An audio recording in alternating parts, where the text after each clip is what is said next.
Well, one of the most difficult jobs a person can have is being a parent, and it's a job many feel like they don't ever get training for.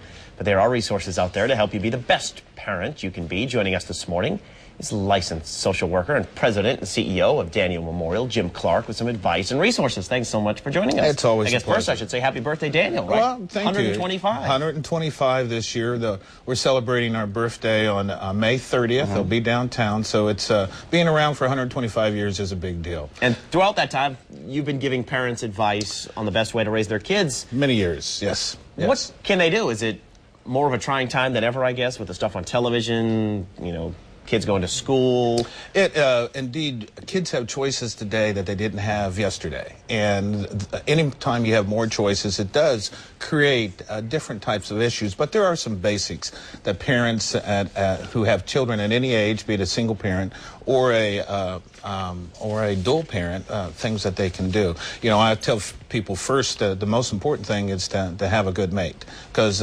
taking two individuals raising a child is really the best way. But there are some things, regardless if you have a mate or not, that you should do with your children. And one of the first is to make sure that you can listen to them.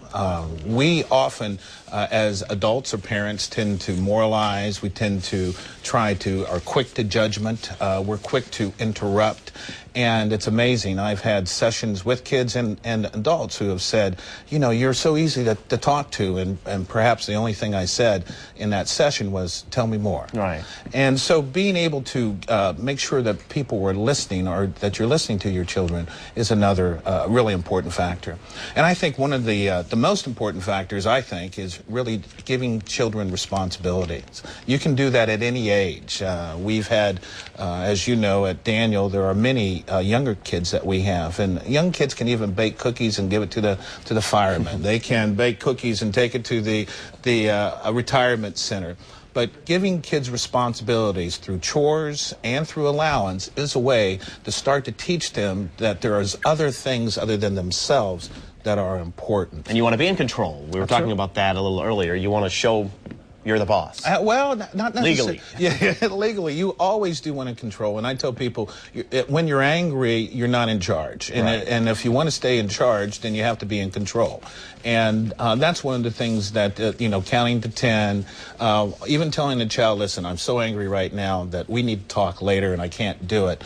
Because words can hurt. And 10 times the value of a terrible word as one of a positive word. So I'd say make sure that you listen so that kids will talk to you. I think you need to make sure that you give children responsibilities. And the last is make sure that you're in control if you want to be charged. All right, and if you're out of control, you can't expect your kids to be in control. That's absolutely right. That wouldn't be fair at all. All right, well, thanks so much for joining us. Thank you. It's a pleasure. We appreciate it.